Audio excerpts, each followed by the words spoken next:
Hi everybody, it's Leon with Bigfoot Okanagan. Spring is here, hurrah! 2019, Bigfooting, Sasquatching.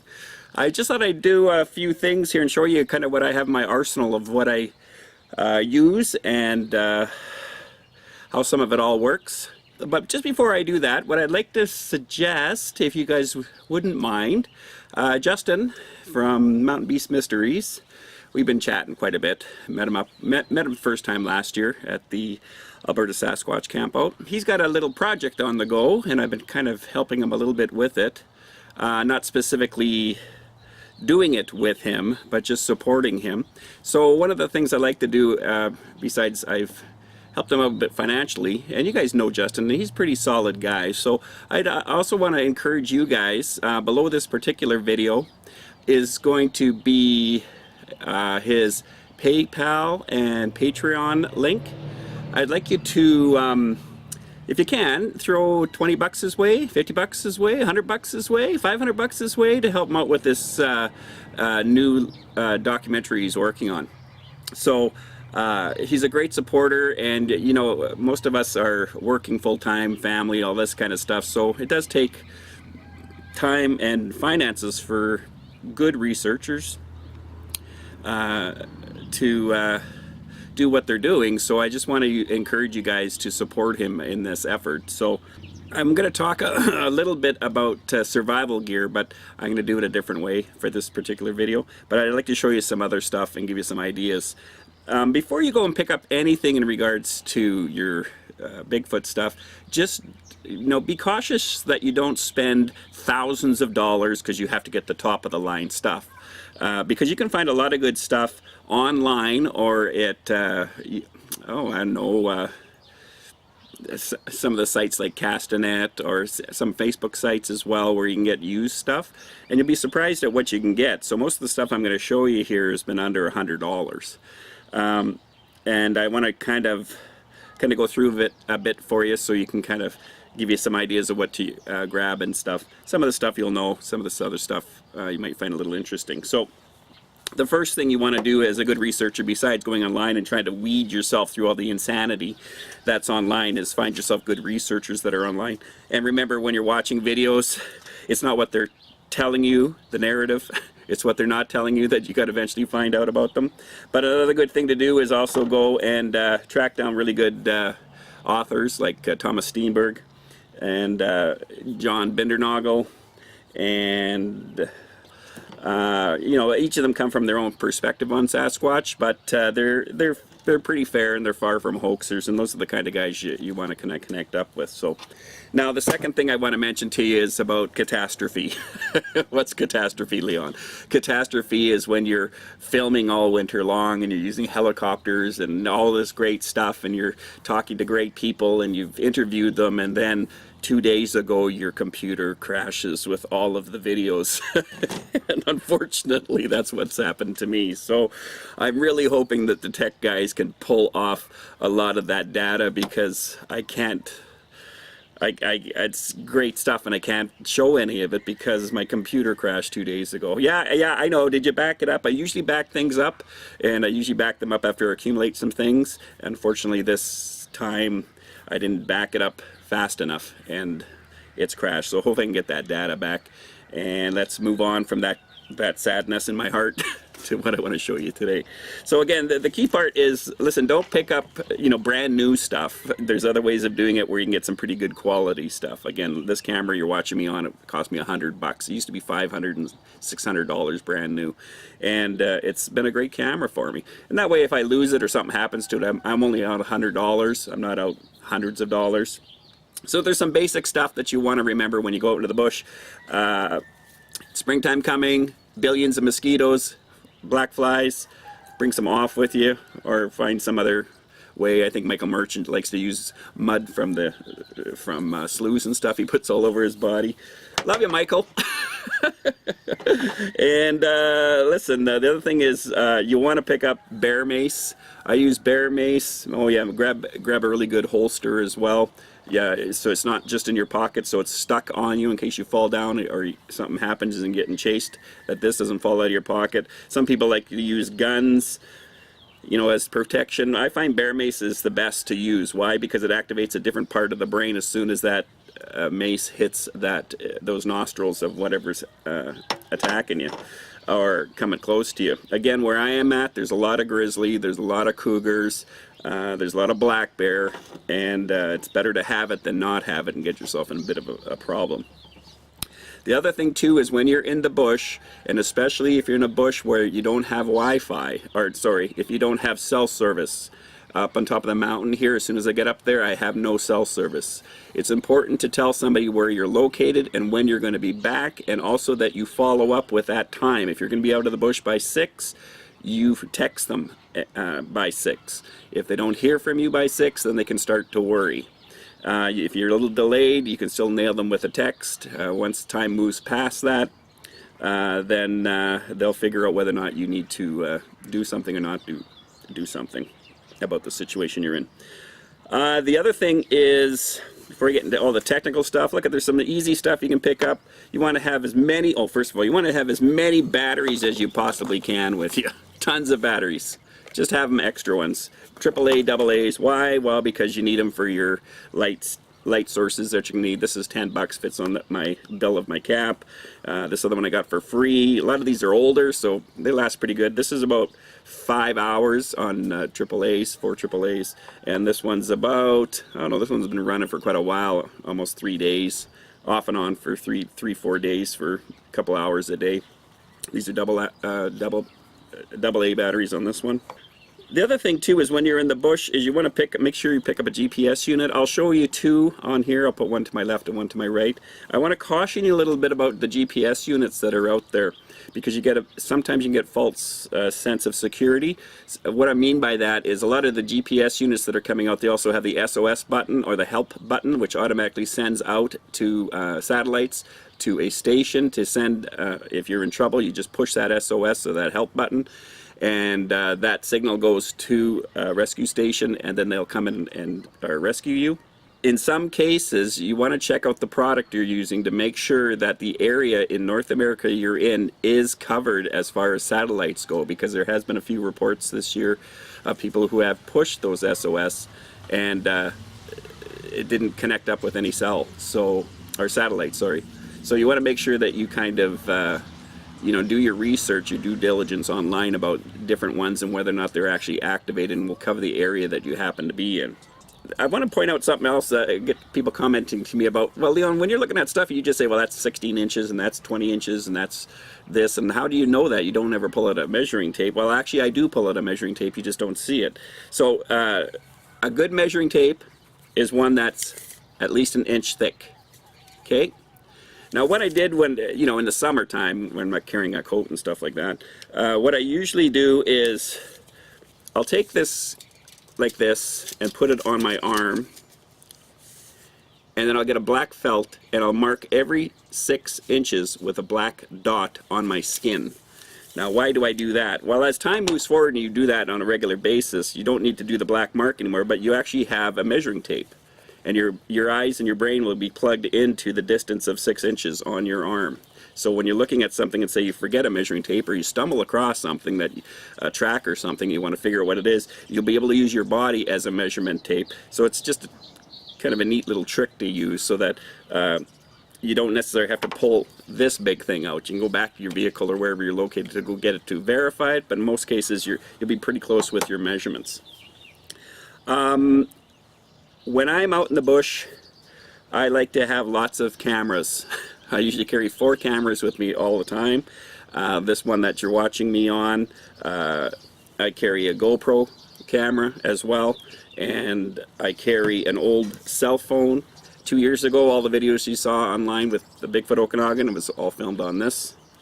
And the other thing that's kind of nice with the GoPro, if you guys have one, you'll probably know what I'm talking about here, is they give you this real fancy little, kind of like a watch strap that has 2 buttons on it. So if I'm in quick situation, I don't have to do anything other than push my record button, so it automatically starts filming, or my take pictures button by just pushing one button instead of having to worry about it. So my cam's usually on my chest or in my hat as far as my my GoPro goes. So if there's anything there, all I have to do is push that button and immediately it'll happen after I have the shock of whatever it is I'm looking at. The other thing that I want to mention to you too is I have another device here, and this is about 20 bucks. And what this is kind of like, it's by Johnny Stewart, and our Hunter Specialties is what it is. And what it does is it does calls. Now I'm not using these calls to find out, you know, if Sasquatches are in the area, because of the areas that I'm in. There's, you know, there's some pretty dangerous predators that are out there. So what I do is I usually will have, it's got a remote control. I'll give you an idea of what one of these sounds are here. Get a second here. Here we go. So this is a cottontail, distressed cottontail.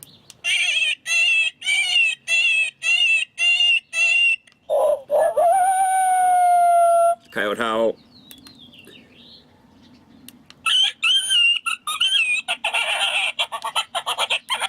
That was a coyote pup. That's a fawn doe distress. And why do I use this? Well, I use it because when I go into an area, I'll usually have this playing as I check the area out to vet it to see whether or not I'm going to have predators in the area. So I usually have a camera on here, or on the duress call, one of my trail cams. And then when I go back into the area, I can check it just to make sure that I'm not going to be accidentally walking into a grizzly, cougar, or a black bear. Plus, you never know. You know, you never know what you might find. So that's like 20 bucks if you're in the States, that is. The other thing is I usually will carry with me a little tablet. I do bring my laptop, but this is good because it's nice and light, so if I'm out checking my cameras and stuff like that, or my recorders, I can actually use this to kind of hear what I'm actually listening for. I can usually listen to it on my recorders, but I like to punch it up a little bit, especially when it comes to my my trail cams. Yeah, let's get on to some other stuff here. So the type of recorders that I use, and there are better ones. Christopher mentioned one where you can record it from, it has a timer on it. I can't remember exactly what the brand name was, but you can use the timer on it so that you can just, instead of having it playing for a whole bunch of times and wasting the battery, you can make it program from, say, 10 o'clock at night to, I don't know, say 6 in the morning kind of thing. Now, because my research is fairly long, what I usually do is I use H1s and H1Ns, and they're like the Zoom brand. And the H1N's pretty good because it actually has a digital thing here, and you can see it a lot better compared to the lower standard one, which doesn't have this on it. But it also has what's called a hold button, and I'll explain why that's kind of important. So for me, if you guys remember when I was talking about Echo Lake, and I pointed out I have recorders here, here, here, and here. Now, those recorders, if you have batteries in these are going to last you probably 10 hours, maybe a little bit longer or a little bit shorter, depending on what they're on, if they're on full time. And 10 hours is not long enough when I'm going to areas, because I need at least a week, because I cycle around different areas or different locations. So what I also do is I grabbed one of these, which is a power pack, and you guys are probably familiar with this. This is only like 69 bucks, but the good thing with this particular power pack, and I have a few of them, is I can put them into rubber containers, and they're sheltered from the elements. I'll use one of these recorders, and I'll run a line from there through a little hole through the plastic container onto this using one of these inverters. Be careful which kind of inverter you get so you don't get one that's too small. This one's 75 watts. Now, why would I do that? Well, the nice thing about it is when I have 3 recorders going with 3 power packs is I have 7 days of recording that I can record on.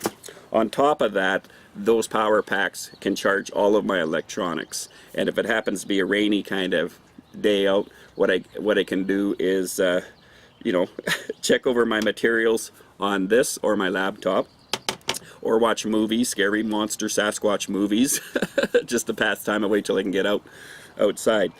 So that's something to be mindful of. The other thing too is, you guys, when you guys pick up your recorders, because a lot of people aren't familiar, you know, after going through hundreds of hours of audio this year, which is on my unfortunate other hard drive, but at least I got a chance to go through most of it, you're not really familiar with how to recognize sounds when you're listening to them in the bush. Because sometimes mice will come up and do this, and it'll sound like something sniffing it, and it's just a mouse, you know.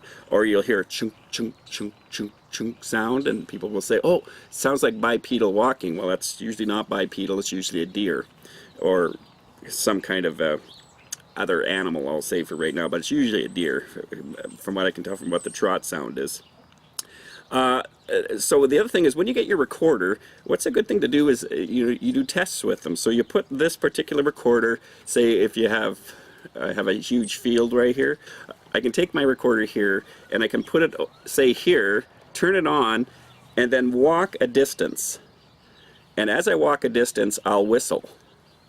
So I can tell after a while how far I am and what that sounds like on a recorder. Because these particular zooms, I mean, they pick up pretty clearly for quite a while. And I need to train myself a bit to understand what is the distance I'm hearing.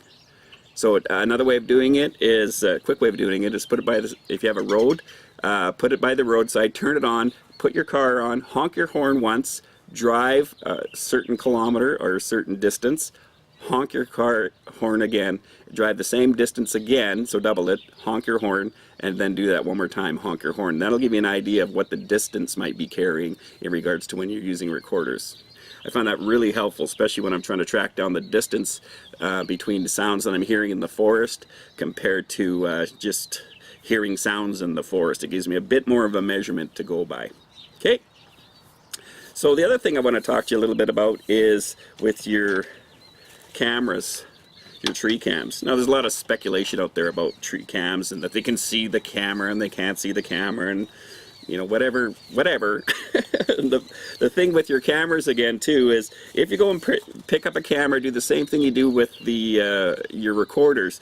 Try your cameras out at home automatically so you really understand the height of where they should be placed to get the closest and the best view on when it's recording stuff. Sometimes it's too low, sometimes it's too high. You want to have that figured out. The other thing is the distance away from the camera. So if I had this stationed up here, up against the wall here, which is what I did, and then I marked out 60 feet, because this particular one's supposed to be able to take 60 feet. Also did the width to see how wide it was, and then it gave me a perception in my head already, so when I'm in the field I just don't put this up and then later on find out I put it up in the total wrong location. It wasn't even covering the right area. And so you want to practice using that while you under a controlled setting, so it's a lot more beneficial for when you're actually in the forest. Makes sense, of course. The other thing I want to talk to you a little bit about is, it's not hunting season or anything like that, but here, because there's a lot of hunters, make sure you bring a good reflective coat or vest or something if it's hunting season. On the other side of things, if you're a non-genius laptop computer guy that has his data corrupted and now he has to confess it to his people who watch him online, what I use for editing program is PowerDirect 15, and it's pretty easy to learn. It takes you a bit, especially if you're not a computer person, but after a while it's pretty slick once you figure out how to edit and stuff. And you'll see an evolution in my own personal videos online in regards to the quality of videos that I could do. So if you checked out some of my original videos compared to the videos I do now, you can see a great progression in regards to talent skill compared to what I had before. Okay, so, and I think this is about $100. The zooms here can be anywhere between $100 $120 brand new, but again, go online, you probably can find one for used. both of at least two of my trail cams were basically 150 bucks, so that was 75 bucks each, so that was a pretty good deal too. My GoPro was I think it was 100 bucks, so that was a great deal. Now another thing I want to point out to you too is I was graciously given this by Maureen, who's a big BFRO researcher in the Kamloops area, and she was asking me if I was needing one, and I didn't have one in my arsenal, so she was gracious enough to give me this, which is night vision. Now night vision isn't quite the same as FLIR, or sorry, infrared. So what this does is it makes you be able to see the area a lot more lighter than you would, of course, if it's pitch black outside. Now you gotta practice on these a little bit here, because it's not the same as binoculars. As soon as you put it up, you don't see perfectly clear kind of stuff. This one's it's a Bushnell, and it's about 200 bucks, but they're pretty handy to have when you're trying to figure out things that are in the bush that are making kind of bizarre kind of sounds. So again, I got this one for free, because thanks Maureen for her graciousness, but you'll be surprised of what you can find online for half the price. So do it that way. Don't spend thousands of dollars. Plus, the reason why I tell you guys not to spend a lot of money is you don't quite know what you need yet. So drop it down to a lower level, figure out what you need, and then you'll, in that process, you'll figure out, oh, I need a better camera for this reason, and it'll help you. What else do I want to do here? I want to talk to you a little about plaster. A lot of people use commercial plaster. I do use commercial plaster, but what I prefer to do, if it's a really good quality print, is I use what's called precious impressions. Yes, that's right, precious impressions. What this product is for when you have a little baby and you want to make a cast of his foot or her foot or a hand, so that you'll have it as, you know, a memory of them. But the nice thing about this, because I'm a sculptor as well, by the way, is I like using this particular product because it shows absolutely everything. And if I brought out something right now, which I won't for time's sake, but it shows every line, every dermal ridge, every scar, everything that is on my hand is transposed on this. Now this product, you have to make sure, A, it's not raining outside, it's not cold outside, and you have to leave it for at least 8 hours. But the quality, if there's anything there, dermal ridges or anything, it'll be picked up by this product. If you can't use this product, then just go to your normal plaster that you would use from your hardware store. And also, oops, sorry about that.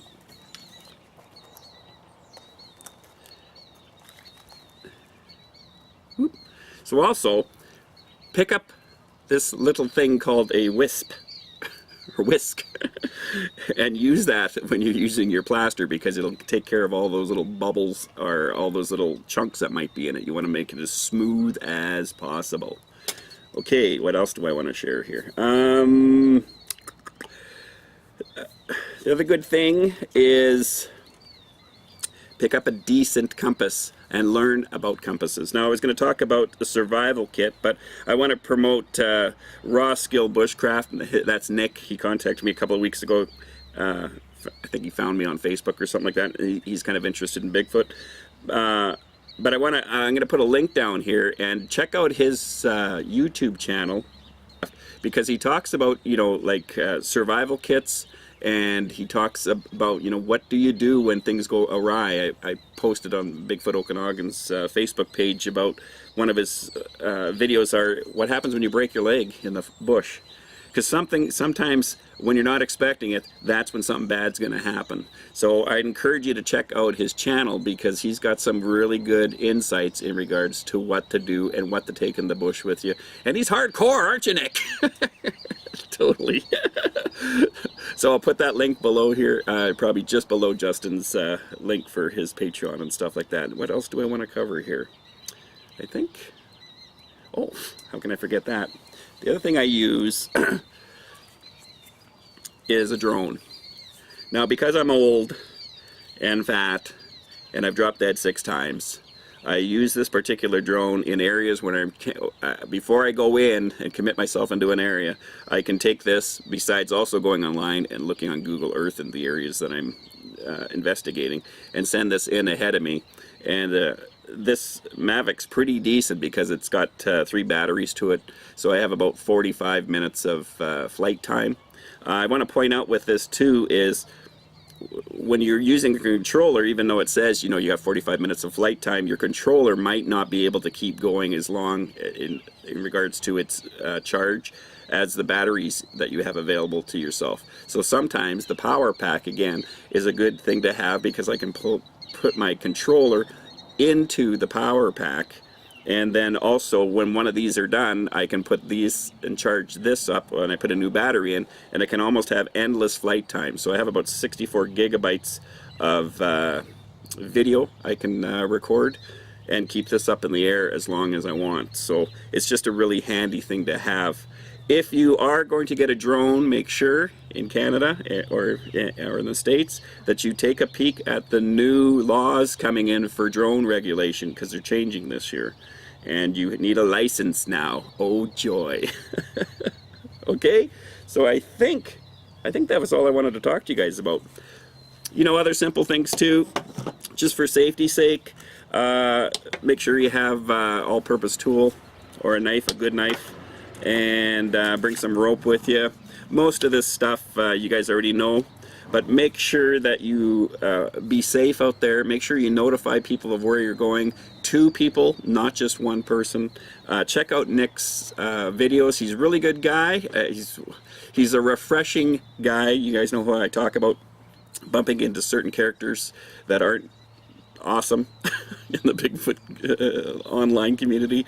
Nick's pretty solid from what I know of him anyways. So anyways, I want to also put a thank you out to you guys on Facebook who've been a lot of engagement over the winter time, and I really appreciated your support on the Facebook Bigfoot Okanagan page, and you guys on YouTube. I'm glad that I'm getting just the right amount of people. Like I said, I'm not looking for hundreds and hundreds of people or thousands of people to follow me. I'm looking for the right people, and I'm glad that you guys have been cautious about sharing my channel to just the right people and not just anybody, because it is, you know, I'm very fact-based kind of researcher. I don't buy the woo or supernatural stuff. I think there's something else going on there, which you've seen on my videos. So anyways, I look forward to this 2019 spring, and hopefully my tech guys can figure out the data on my other stuff so I can show some of those videos. Thomas Steenberg, I just let you know I might be coming back your way, because if I can't get that data, I want to go do that or get all that information that you shared last summer with me. So I think that's it. Take care, you guys. We'll see you in the next video.